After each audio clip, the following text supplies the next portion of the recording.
Hey pilots, welcome to another exciting episode of War Robots Domination, a series of helpful gameplay tutorials designed to help highlight the tactics and strategies that I use to help tip the scales in my favorite game, War Robots. Each episode will feature a handful of battles along with helpful commentary that'll provide insight as to what I'm doing and why I'm doing it. I'm your host, Gotchure Beacons, and I've been playing this awesome game for a few years now, and I've learned a few tricks along the way that I'd love to share with y'all. You'll notice that although my hangar is fairly basic and at lower levels, I've been able to climb it up to Expert League. So I believe that you'll find my tactics will help you do more with less, which can be very helpful with today's economy in the game. I should also mention that this is my second account, so don't let my career profile stats fool you. This is actually my baby account. But it sends a great message to pilots who feel they need to chase the current meta in order to be competitive in battle. Because you don't. Wise gameplay can usually overcome any fancy gimmick. A death button is a great example. It can still melt just about any build, and its heritage stems all the way back to nearly the beginning of the game. It's all about knowing when to use it and how to use it. So, without further ado, I invite you to sit back, relax, and enjoy today's episodes while I walk you through my gameplay tactics and share with you my mindset in battle. I hope you find it entertaining, helpful, and fun to watch. I think you will.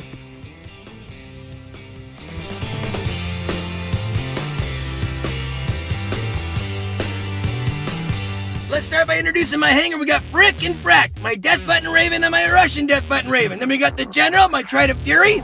We got Reaper, the Avenger Bulwark, and we got Buzzkill, the Spark Scorch Mender. The weapons are all level 6 and the bots are level 9. I'm calling this battle Red Redemption, and if you know how I title my battles, you know there's a spoiler alert in there. And enjoy my friends in the background and status as they play their awesome song War. So I'm gonna open up in this map with my Death Button Frick, and I'm gonna go over here and try to cap this this beacon here. Now, you know, I try to make these battles with the intent to teach, or at least show a trick or a tip or two. And this one here is kind of about, you know, a little bit of everything. It's important to understand, I've got a diamond level hangar that I'm working with here. So these lightweight bots and these lightweight weapons aren't going to be high powered compared to the opponents, the red opponents. So when I do my damage, I have to be conservative when I play.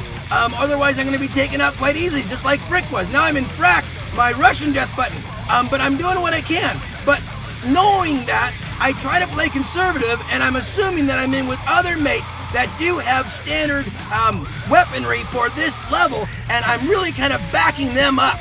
You know, they should be pretty much leading the charges, and I'm going to be the one kind of following up behind them and basically assisting them in these kills or damage output and that sort of thing. And realistically, I shouldn't be the one leading any charges around here on a map like this or on a mode like this where I'm in over my head. I've been able to take my lightweight hangar though and take it all the way up to Expert 2. So I am good, and so when I'm in around people that are my level, I do pretty good. When I'm in over my head, I'm good at supporting, and I'm able to creep my way up into Expert 2.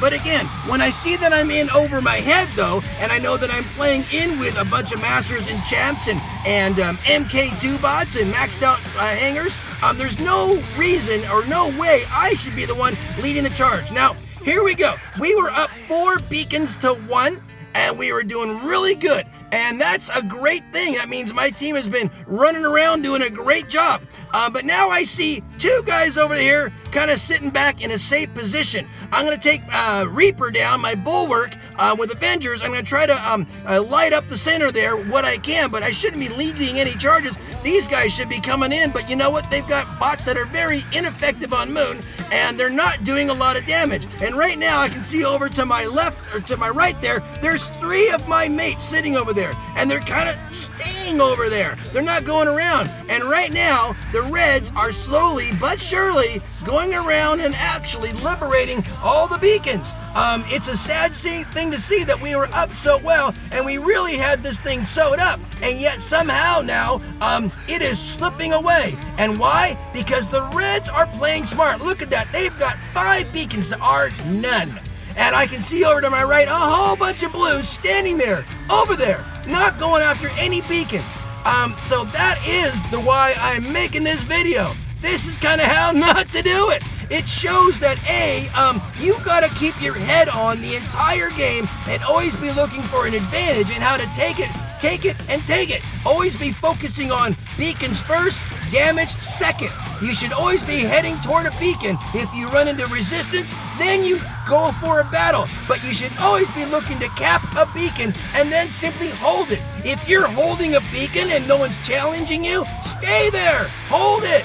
You know, you've got other mates that are spread around. But what we did is we spread all the way over to nowhere, and there is your red redemption. We were way up, and we just got through losing. And look who's on top, the guy with the weakest weaponry. So there are some lessons to be learned here for sure. If you're in battle, make sure that you're supporting your mates as you can. Make sure you're keeping them blue. Make sure that you're always keeping an eye on beacons and always doing the best you can. Really good effort on both sides, but as you can see, the Reds had their act together. They didn't let our initial press get them screwed up, and they came back and they redeemed themselves, and good job on those guys. Hey, if you see your name, thanks for the game. It was a great lesson. Peace out. I'm going to call this battle Gruesome Finish. Make sure you stick around to the end, man. It's gruesome. So this is, enjoy my friends in the background and status as they play their awesome song, November. It's got a great sound to it. So I take the general up here on Valley and open up with the general, and I basically use this little perch here.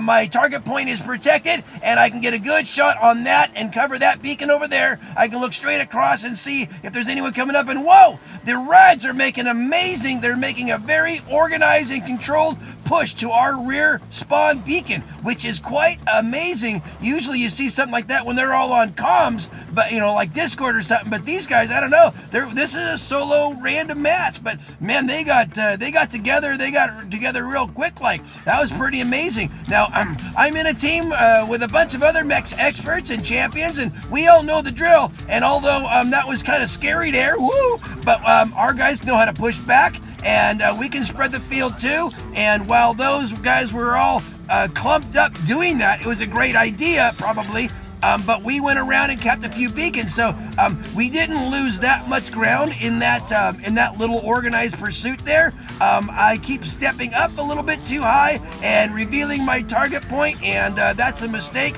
with the general on this thing here, and he's just about getting ready to be taken out. I'll see if I can do a little more damage, chip away. There's another guy trying to go after that. He goes, hey, I think we're still trying to do that. No, you're not.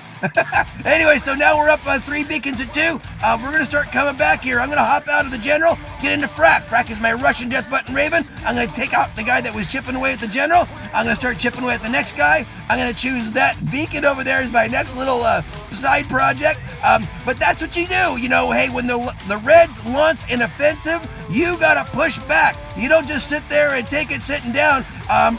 So we got that one. Now we're up 4 beacons. Now this guy's taking it back. I still have squishy bots and weapons. They're not going to be that formidable, but I'm an expert pilot. I've been around for a few years, and so I do know some angles and how to hide my bots kind of well. And even with these squishy bots, I can still do something.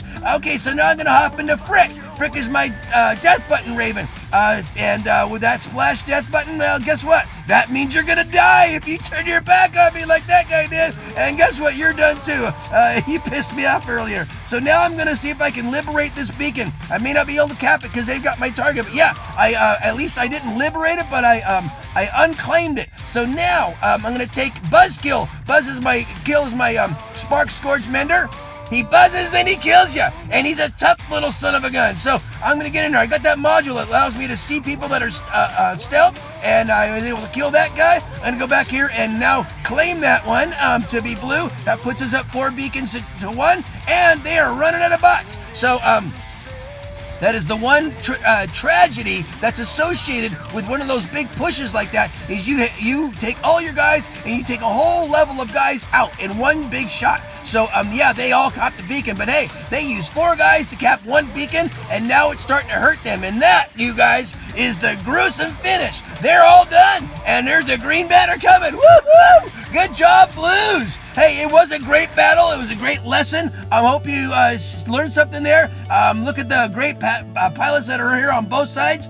We have champs and masters and experts on my side. And then over the other side, you got an expert, high expert, and a high master and a high expert, and other experts, no slouches. Everyone knows the drill. Everyone on this battle was a great player. It was a great gruesome battle. If you see your name, thanks for the game. It was a whole lot of fun. Peace out. On this battle, I'm going to call it Corner Assassin. It's one of this week's Skirmish episodes, and I enjoy my friends in the background and status as they play their awesome song Theta, one of my favorite. So this week's Skirmish is mainly energy weapons and physical shields, and I've had a few battles with them, and this build is by far my favorite. This Galahad with the Spark Scourges is absolutely ridiculous, and by far, in my opinion, the best build of this game, of this week's Skirmish, and you'll see why in a second. Its ability to corner shoot is absolutely unmatched in the game because you have all three weapons on one side.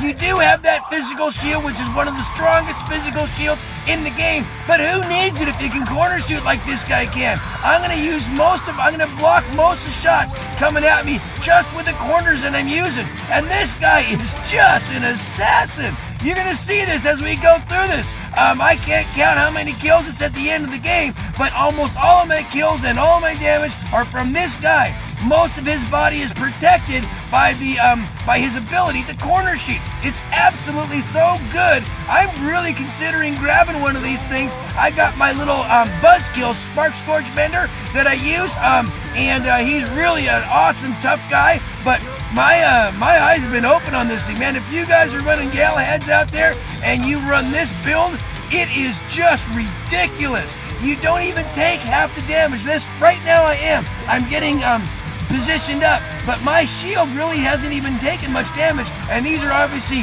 maxed out weapons that they put on this skirmish. But so I'm going to back up, but most of my damage is being done from around the corner, and most of my time I'm not even getting touched, or I'm getting touched very little. Look at my health up there. It's almost still at full capacity. And my shield seems to be holding up fine. That's the only thing that when you have a physical shield, you don't know when it's getting ready to break. And that's the only thing I wish they could do. You can see when Ansel's shield when it's going down, but you can't see a physical shield and what its health limitations are. A couple things here. I'm using my mate as a meat shield, and he's already down. And I'm still cooking along. And what I do when I'm in with a pack, and that's what this skirmish is. This particular battle is turning out. Oh, there goes my shield. I just saw it pop off. So now I'm gonna have to be really careful and really be good with my my corner shooting. Now what I'm gonna do is I'm gonna drop back behind. One of the things that you'll want to notice when you're fighting in a group of your mates, remember, they're probably targeting the closest target to them. So if you drop back a bit, I mean, it's kind of weird, but, everyone's, give them more than one target. Drop back, you'll be targeted less often. You'll be able to last longer. And if you're having a good run, you'll be able to support your team better, too. So it's all about, hey, right now we're just trying to mech them out. And right now we're doing a pretty good job. This is team deathmatch. So I'm going to get it right around here to a corner and start corner shooting again and start whittling them around, keeping my target point protected. This wouldn't work very good if there was other types of weaponry, because a lot of people are running Orkans and Tulumbas and splash weapons which reach right around and get me while I'm trying to corner shoot. But on this skirmish for sure, anyhow, that Galahad, look at that, almost all my damage and everything else. Now I'm going to try to do the next one, which is this Rygene with the fluxes.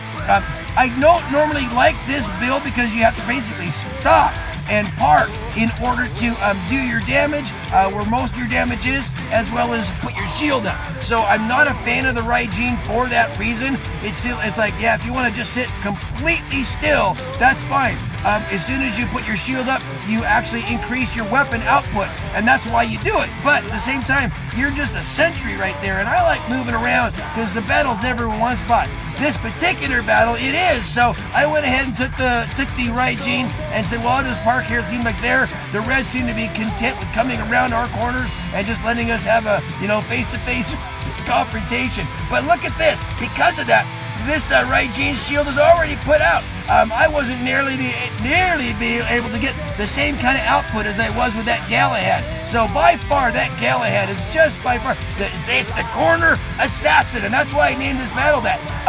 My Raigen's just getting ready to be taken out here, and when he's out, I'm gonna hop into my Rhino.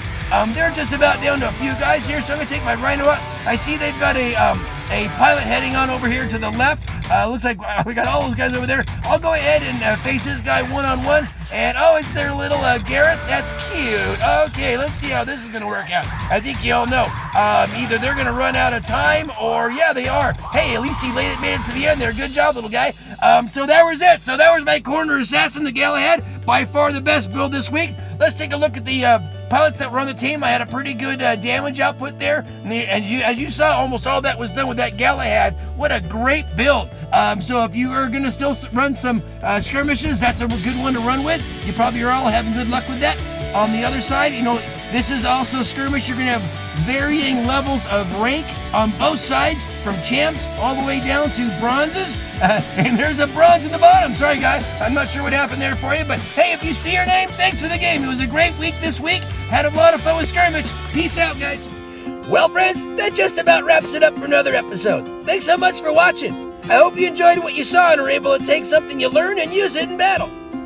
I add content to my YouTube channel almost daily, so please stop by when you're able and check out the fresh new material. Or just click on an old episode and maybe catch another tip that'll help you up your game. If you like what you see, please tap on the red subscription button and then tap the bell to be notified when new episodes are released. It would also be helpful if you could make a comment about the video, whether it's an example of how the episode helped you, or maybe additional advice to help elaborate on the tactics I shared, or even constructive comments that'll help clarify something I might have missed. It's all good and greatly appreciated. Finally, this game is full of challenges and can create frustration for some who are simply trying to have fun with this awesome game. My goal is to provide you all with helpful information and help reduce the frustration and increase the fun. So, if you feel these videos are helping you, please share them with a friend, someone who you think might benefit from them. Well, that's about it for today, guys. As always, keep them blue out there, and I hope to see you on the battlefield. Make sure you're having fun, though, because if you're not, you're doing it wrong. I love you all for your support. Play well. Peace out.